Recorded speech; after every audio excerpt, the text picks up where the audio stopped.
फरहान भाई, सबसे पहले ये बताएं कि इस्लामाबाद की इस टाइम क्या सूरत हाल है? पीटीआई के कारकुनान कितनी है, पुलिस की नफरी कितनी है? रावलपिंडी इस्लामाबाद में कोई ऐसा कोई तवक्को नहीं कि कोई बहुत बड़ा क्राउड आएगा या इस तरह से होगा। कल भी इस्लामाबाद पुलिस ने छापे मारने शुरू किए थे। अब तक 200 अफगानी इस्लामाबाद में, ये मोजा किरपा एक इलाका है, वहां से गिरफ्तार हो चुके हैं। कुलगरा इलाका है, वहां से भी 200 अफगानी पकड़े गए हैं। उनके पास असला था, भारी मिकदार में असला उनसे बरामद हुआ है। देखिए, जो इन्होंने 5 अक्टूबर को भी कॉल दी थी, उसमें भी यही कहा गया था कि हम वहां पर डी चौक बैठेंगे और तब तक नहीं उठेंगे जब तक वो रिहा नहीं होंगे। तो जो इन्होंने तब कॉल दी थी, ये वही सेम कॉल रिपीट की है, कोई इन्होंने नई चीज नहीं की। तो यहाँ पर जो पीटीआई की सबसे ज्यादा सपोर्ट वाले इलाके कंसीडर किए जाते हैं वो इस्लामाबाद का डीएचए और बहरिया टाउन। लेकिन जब इन्होंने 5 अक्टूबर को एहतजाज किया तो मैंने लिटरली उन ग्रुपों में लोगों को तहरीक इंसाफ को गालियां निकालते देखा, जो कि मेरे लिए हैरानकुन था, क्योंकि ये पीटीआई के मेजर सपोर्ट बेसिस है। तो वो ये रहा है कि रावलपिंडी और इस्लामाबाद के जो लोग हैं वो इस पूरे मामले से बहुत ज्यादा तंग है, बहुत ज्यादा फ्रस्ट्रेटेड नजर आ रहे हैं। अच्छा, ये पुलिस की क्या सूरत हाल है? पुलिस की बड़ी फुटेजेस आ रही हैं और बड़ा, जिसे कहते हैं, बड़ी एक्टिव नजर आ रही। क्या सूरत हाल है वहाँ पर? किस तरह तैयारियां की हुई हैं? पुलिस के पास क्या क्या चीजें हैं इस टाइम? 5 अक्टूबर को पुलिस की जो स्ट्रेंथ थी वो इस बार 24 नवंबर से कंपैरेटिवली बहुत कम थी। 18,000 लोग, 18 से 20,000 लोग सिर्फ अटक के मकाम पर हैं। तो आप अंदाजा कर लीजिए कि पुलिस की स्ट्रेंथ डबल है। तो फाइनल कॉल जैसे इमरान खान ने दिए तो बुशरा बीवी मंजर आम पर आ गई। आप क्या समझते हैं, क्या अचीव करना चाहता है पीटीआई? इमरान खान बुशरा बीवी की बातों से क्या आपने समझा? देखिए, पीटीआई की जो एक स्ट्रेटजी रही है हमेशा से, चूंकि हमने साथ टाइम भी गुजारा है, वो ये होती है कि अगले बंदे के ऊपर ऐसे एलिगेशंस लगाओ कि वो बैकफुट पर चला जाए। क्योंकि जो सऊदी अरब के ऊपर उन्होंने एक बयान दिया है, अगर आप देखें तो ये कोई बयान आज का बयान नहीं है कि इमरान खान के वो जहाज वाला वाकया, आप हमारी सारी ऑडियंस ने सुना होगा कि उनको जहाज से उतार दिया, कि शेर अफजल मरवत को सऊदी अरब के खिलाफ हिदायत देने के लिए खुद इमरान खान ने बोला था। शेर अफजल मरवत अपनी प्राइवेट महफिलों में ये बातें कहते हुए नजर आते हैं कि मुझे इमरान खान ने बोला था और बाद में मुझे कहा गया कि अपने बयान को डिसोन कर दो। ये सब स्ट्रेटेजिक लेवल पर किया गया कि जी एमबीएस को हम डराएंगे। हम जब बुशरा बीबी ये पैगाम जारी करेंगी तो उसके बाद पूरी मुस्लिम उम्मा में लोग उठ खड़े होंगे और मुस्लिम उम्मा के मुमालिक कुवैत, कतर, पाकिस्तान सारे कहेंगे कि यार देखें, सऊदी अरब वाले तो शरीयत का खात्मा चाहते हैं। क्योंकि ये जो स्पेसिफिक लाइन है कि हम शरीयत खत्म करने लगे हैं और तुम ये क्या उठा कर ले आए हो, इसका मतलब ये है कि पूरी मुस्लिम उम्मा को आप पैगाम दे रही है ना कि सऊदी अरब से हम शरीयत का खात्मा करना चाहते हैं। तो ये उन्होंने डायरेक्ट सऊदी हुकूमत को हिट किया है। बातें चली थी कि इमरान खान को या सऊदीया भेज दिया जाएगा या दुबई भेज दिया जाएगा। क्या कोई इस तरह की डील चल रही थी या हो नहीं सकी? क्या वजह थी? अब इसके लिए इमरान खान से इस हद तक आप डील जरूर कर सकते हैं कि जी उनको कहा जाए कि जी आप बनी गाला में हाउस अरेस्ट हो जाएं, 2-2.5 साल सब्र करें और उसके बाद जो उनसे आप आके अपनी हुकूमत कंटिन्यू कर लें। लेकिन ये ऐसी कोई डील नहीं होगी कि इनको लाकर जी तख्त पर बिठा दिया जाएगा और इनको कहा जाएगा कि जी आप मुल्क चलाएं और ये करें और वो करें।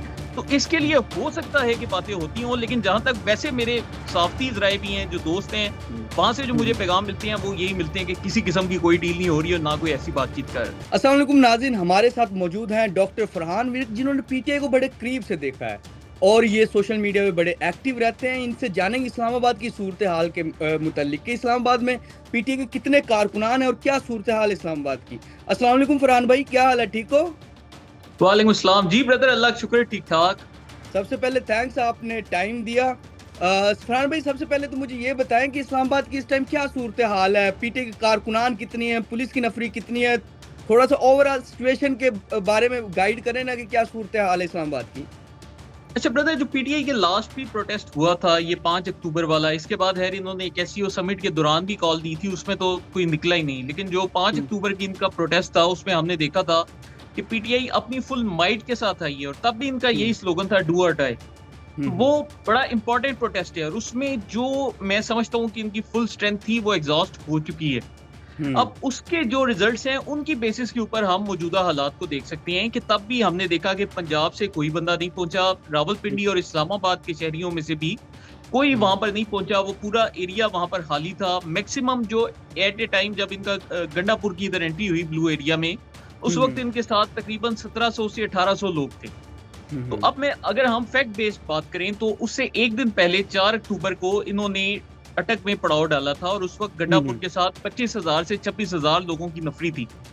और अटक के मकाम के आगे फिर उनकी 26 नंबर चुंगी के ऊपर पुलिस के साथ इनकी झड़पें चलती नहीं। रात को उधर वजीर आला ने उधर ही पड़ाव डाला, नेक्स्ट डे ये फिर इधर आ गए। तो जो 26,000 लोग खैबर पख्तूनख्वा से इनके साथ दाखिल हुए थे, उनमें से सिर्फ 1500 या 1600 लोग वो थे जो कि इस्लामाबाद में ब्लू एरिया के मकाम तक पहुंचे। और एक दफा ये हुआ कि इन्होंने पुलिस को बाईपास करके थोड़ा सा डी चौक के करीब आ गए और मेरे ख्याल से कोई 10-15 मिनट तक इनका उस जगह पर होल्ड रहा। उसके बाद पुलिस वहां पर आ गई और इनके लोग फिर दोबारा मुंतशिर हो गए और उसके बाद पीटीआई के लोग डी चौक वाली साइड पर जमा नहीं हो सके। नहीं होते, ठीक। अच्छा, तो कल इस आप बेसिस पर जी जी, जी, जी, जी। मैं तो ये इस पूछा बेसिस पर हम ये कह सकते हैं कि पीटीआई की जो टोटल स्ट्रेंथ थी वो भी अटक से आगे कोई इतना ज्यादा तादाद में नहीं जा सकी, सिर्फ 10% लोग क्रॉस कर सके थे। तो रावलपिंडी इस्लामाबाद की जहां तक हम बात करें तो यहाँ पर तो हमें स्ट्रेंथ नजर आई नहीं, तो अगर तब नहीं आई तो अब कैसे आएगी, सवाल तो ये है। अच्छा, फरहान भाई, सबसे पहले तो यहाँ ये बताएं कि पिछली दफ़ा तो वो अटक का बड़ा मुश्किल से पुल क्रॉस किया था। अब 24 नवंबर को जो इमरान खान ने फाइनल कॉल दिए, वो कहते हैं कि फुल एंड फाइनल है और यही अब तब तक उठेंगे भी नहीं, तब तक हमारे जो मुतालबात है नहीं माने जाएंगे। कल ये 24 नवंबर को जो पीटीआई का काफिला है इस्लामाबाद पहुंचेगा या क्या सूरत हाल बनेगी कल? जी देखिए, जो इन्होंने 5 अक्टूबर को भी कॉल दी थी उसमें भी यही कहा गया था कि हम वहां पर डी चौक बैठेंगे और तब तक नहीं उठेंगे जब तक वो रिहा नहीं होंगे। तो जो इन्होंने तब कॉल दी थी ये वही सेम कॉल रिपीट की है, कोई इन्होंने नई चीज नहीं की। अब यहाँ इस वक्त जो सबसे बड़ा मसला है वो इस वक्त ये आ रहा है कि मैंने 5 अक्टूबर वाले भी इनके जलसे में जो एक चीज ऑब्जर्व की, अब इस्लामाबाद की अगर मैं आपसे बात करूं तो यहाँ पर जो पीटीआई की सबसे ज्यादा सपोर्ट वाले इलाके कंसीडर किए जाते हैं वो इस्लामाबाद का डीएचए और बहरिया टाउन। अच्छा। और उनके जो सोशल मीडिया ग्रुप्स होते हैं उनमें तकरीबन 24,000-25,000 लोग हर ग्रुप में हमें नजर आते हैं, स्पेशली फेसबुक के ऊपर। तो इससे पहले ये होता था कि उन ग्रुप्स में पीटीआई की बड़ी सपोर्ट थी, लेकिन जब इन्होंने 5 अक्टूबर को एहतजाज किया तो मैंने लिटरली उन ग्रुपों में लोगों को तहरीक इंसाफ को गालियां निकालते देखा, जो कि मेरे लिए हैरानकुन था क्योंकि ये पीटीआई के मेजर सपोर्ट बेसिस हैं। अच्छा। तो हो ये रहा है कि रावलपिंडी और इस्लामाबाद के जो लोग हैं वो इस पूरे मामले से बहुत ज्यादा तंग हैं, बहुत ज्यादा फ्रस्ट्रेटेड नजर आ रहे हैं। इसका मतलब ये नहीं कि वो हुकूमत से खुश हैं, मैं ये भी नहीं कहता, हुकूमत से भी वो तंग है कि हुकूमत कंटेनर लगा देती है, शहर बंद कर देती है, लेकिन ऑब्वियसली एक रियलाइजेशन ये भी पाया जाता है कि पीटीआई की वजह से ये सब कुछ हो रहा है और हुकूमत उसके काउंटर में कर रही है। तो लोग दोनों जानिब से अब काफी हद तक तंग आ चुके हैं। तो रावलपिंडी इस्लामाबाद में कोई ऐसा कोई तवक्को नहीं कि कोई बहुत बड़ा क्राउड आएगा या इस तरह से होगा। कल भी इस्लामाबाद पुलिस ने छापे मारने शुरू किए थे। अब तक 200 अफगानी इस्लामाबाद में, ये मोजा किरपा एक इलाका है, वहां से गिरफ्तार हो चुके हैं। कुलगरा इलाका है, वहां से भी 200 अफगानी पकड़े गए हैं। उनके पास ये असला था, भारी मिकदार में असला उनसे बरामद हुआ है। तो अब हो ये रहा है कि वो जो अफगानी कम्युनिटी यहाँ पर बड़ी तादाद में बसी हुई है, वहां पर इन्होंने अपने कुछ लोग प्लांट किए हैं, उनको यूज करते हैं वायलेंस के लिए। और पहले भी हमने देखा 5 अक्टूबर को भी कि एक पुलिस के अफसर जो से थे, अब्दुल हमीद साहब एएसआई थे, वो शहीद हो गए। तो बस यही सूरत हाल है और इनका मतलब वो हालात वही तसादुम की कोशिश है, लेकिन वो इनके लोग आगे क्रॉस नहीं कर पाते। बिल्कुल। अच्छा, ये पुलिस की क्या सूरत हाल है? पुलिस की बड़ी फुटेजेस आ रही हैं और बड़ा जिसे कहते हैं बड़ी एक्टिव नजर आ रही, क्या सूरत हाल है वहां पर? किस तरह तैयारियां की हुई हैं पुलिस के पास? क्या क्या चीजें हैं इस टाइम? अच्छा, पुलिस का भी मैं आपको बता दूं कि 5 अक्टूबर को पुलिस की जो स्ट्रेंथ थी वो इस बार 24 नवंबर से कंपैरेटिवली बहुत कम थी। अब जो जैसे मैं आपको अगर अटक का बताऊं तो अटक में जब 5 अक्टूबर को पीटीआई के लोग पहुंचे तो 26,000 पीटीआई के लोग थे और तकरीबन 8,000 पुलिस की नफरी थी। तो उन 8,000 लोगों ने 26,000 लोगों को पूरी रात रोके रखा और अगले दिन भी तकरीबन उनमें से, जैसे मैंने आपको पहले बताया, कि 1400 से 1500 लोग वापस गए। ज्यादातर लोग जब ये रात को पड़ाव डालते हैं तो वो वापस खैबर पख्तूनख्वा की जानिब चले जाते हैं, वो मतलब इतना आगे नहीं आते। तो ये जो होते हैं बड़े एक्सट्रीमिस्ट किस्म के, जो इनके कारकुन हम कह सकते हैं, वो आगे की जानिब जाते हैं। तो पिछली दफा 8,000 थे और इस दफा 18,000 लोग, 18 से 20,000 लोग सिर्फ अटक के मकाम पर हैं। तो आप अंदाजा कर लें कि पुलिस की स्ट्रेंथ डबल है। तो फर्ज किया इस दफा ये कुछ 40,000 या 50,000 भी ले आते हैं for the sake of argument, तो पुलिस के पास इतनी स्ट्रेंथ है कि उनको इफेक्टिवली रोक सकती है और बड़ा ही कम चांस है कि ये वहां से आगे जा पाएंगे। अच्छा फरहान भाई, हमने देखा है कि अमूमी बुशरा बीवी मंजर आम पर नहीं आती। फाइनल कॉल जिस तरह जैसे इमरान खान ने दिए तो बुशरा बीवी मंजर आम पर आ गई थी। हम तो शुरू में तो समझे कि शायद ये एआई से जनरेटेड या कोई इस तरह की चीज़ है, लेकिन बाद में पता चला वाकई वो बुशरा बीवी थी। और जिस तरह उन्होंने जो बातें की हैं, आप क्या समझते हैं, क्या अचीव करना चाहता है पीटीआई? इमरान खान बुशरा बीवी की बातों से क्या आपने समझा? जी देखिए, पीटीआई की जो एक स्ट्रेटजी रही है हमेशा से, चूंकि हमने साथ टाइम भी गुजारा है, वो ये होती है कि अगले बंदे के ऊपर ऐसे एलिगेशंस लगाओ कि वो बैकफुट पर चला जाए। ये उनका तरीकाकार है। तो पाकिस्तान में जिस भी सियासतदान को इन्होंने टारगेट करना होता था उसको पर्सनल टारगेट करते हैं। आपने देखा होगा ब्यूरोक्रेसी में हो उसको पर्सनली टारगेट किया जाता है। आज भी मैंने देखा पीटीआई ऑफिशियल के अकाउंट के ऊपर सरकारी अफसरान की तस्वीरें लगाकर लोगों को कहा जा रहा है, भड़काया जा रहा है और उनकी फोटोज लगाकर उनको धमकियां दी जा रही हैं। तो ये पीटीआई की हमेशा से एक स्ट्रेटजी रही है। अब इन्होंने क्या किया है कि इन्होंने डिप्लोमेटिक लेवल पर भी वही स्ट्रेटजी लगाने की कोशिश की है, क्योंकि जो सऊदी अरब के ऊपर उन्होंने एक बयान दिया है, अगर आप देखें तो ये कोई बयान आज का बयान नहीं है कि इमरान खान के वो जहाज वाला वाकया, आप हमारी सारी ऑडियंस ने सुना होगा कि उनको जहाज से उतार दिया। फिर एक इंटरेस्टिंग वाकया जिसको हमारे लोगों को शायद रिकॉल नहीं आ रही, कि शाह महमूद कुरैशी ने पीटीआई दौर में ये वजीर हारजा होते हुए सऊदी अरब के ऊपर बड़ी शदीद तनकीद शुरू कर दी थी, जिसके बाद सऊदी अरब ने पाकिस्तान से अपने पैसे वापस मांगने स्टार्ट कर दिए थे, और वो एक बड़ा इशू बना था, जिसके बाद जनरल बाजवा को जाकर वहां पर माफी मांगनी पड़ी थी, और फिर वो सारे मामला बहाल हुए थे। तो पीटीआई दौर में हालात खराब रहे हैं, और इमरान खान किसी ना किसी लेवल के ऊपर सऊदी अरब को इस पूरी सूरत हाल के लिए ब्लेम करते हैं। इसका एक और सबसे बड़ा सबूत शेर अफजल मरवत के बयानात हैं, जो कि आपको नजर भी आए, जिससे बाद में ये खुद को डिस्टेंस कर लेती हैं, लेकिन मेरे इंतहाई करीबी जराए ने मुझे बताया कि शेर अफजल मरवत को सऊदी अरब के खिलाफ हिदायत देने के लिए खुद इमरान खान ने बोला था। शेर अफजल मरवत अपनी प्राइवेट महफिलों में ये बातें कहते हुए नजर आते हैं कि मुझे इमरान खान ने बोला था, और बाद में मुझे कहा गया कि अपने बयान को डिसोन कर दो। इसी तरह ही शेर अफजल मरवत के बाद अगर आप देखें तो बुशरा बीबी के बयान से पहले पीटीआई का जो ओवरसीज सोशल मीडिया सेल है, वहां से स्ट्रेटेजिकली सऊदी शहजादे मोहम्मद बिन सलमान को टारगेट किया जा रहा था चंद दिन पहले तक, और उसके बाद ये बुशरा बीबी का बयान आ गया। तो इनका जो ओवरऑल एक एजेंडा था वो ये था कि जी हम सऊदी अरब के खिलाफ बयान जारी करेंगे, और जिस तरह पाकिस्तान में हम लोगों को डराते हैं तो वो बैकफुट पर चले जाते हैं, इसी तरह सऊदी अरब जो है हमसे बैकफुट पर चला जाएगा, और हम अपना कोई डिप्लोमेटिक जो केस है वो जीत जाएंगे, और डोनाल्ड ट्रंप हमारी मदद को आ जाएगा, और सऊदी अरब इसकी मुखालफत नहीं करेगा। ये बुनियादी एजेंडा। एमबीएस को अगर देखें ना, अगर उन्होंने लोगों को बुलाना था, कुछ करना था, तो बुशरा बीबी को एमबीएस को दरमियान में लाने की जरूरत नहीं थी।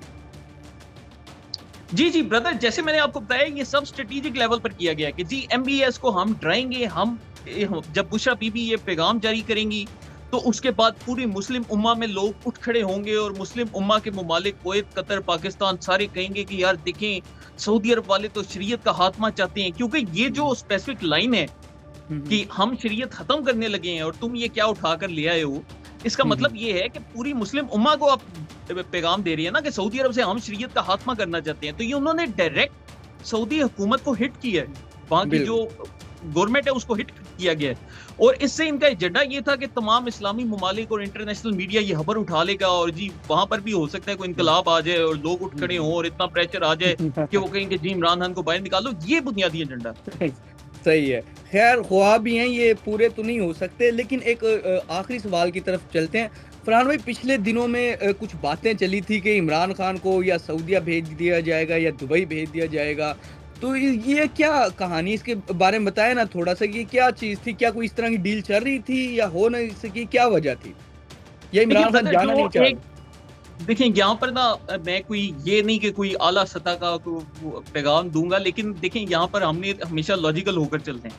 लॉजिकली आप जो पीटीआई का पूरा मामला देखते हैं उसमें अगर आप देखें, मैं अगर यहाँ पर एक डेविल्स एडवोकेट बन जाता हूँ, और मैं समझता हूँ कि पाकिस्तान के तमाम मसाइल की जिम्मेदार पाक फौज है, पाकिस्तानी एस्टेब्लिशमेंट है, और डेविल्स एडवोकेट बनकर मैं सोचूं कि फौज का जी जो मकसद है पाकिस्तान में अपने बिजनेसेस, अपने डीएचएस का तहफ्फुज करना है, तो मेरा आपसे एक सवाल ये बनता है कि आप मुझे ये बताएं कि पाकिस्तानी फौज का अगर मकसद सिर्फ अपने बिजनेसेस का तहफ्फुज है, तो उसके लिए क्या उन्हें एक मजबूत और मुस्तहकम पाकिस्तान जिसमें बाहर से लोग सरमायाकारी कर रहे हैं वो दरकार होगा, या एक डिफॉल्ट शुदा तबाह हाल पाकिस्तान जहां पर कोई बंदा सरमायाकारी नहीं कर रहा वो दरकार होगा?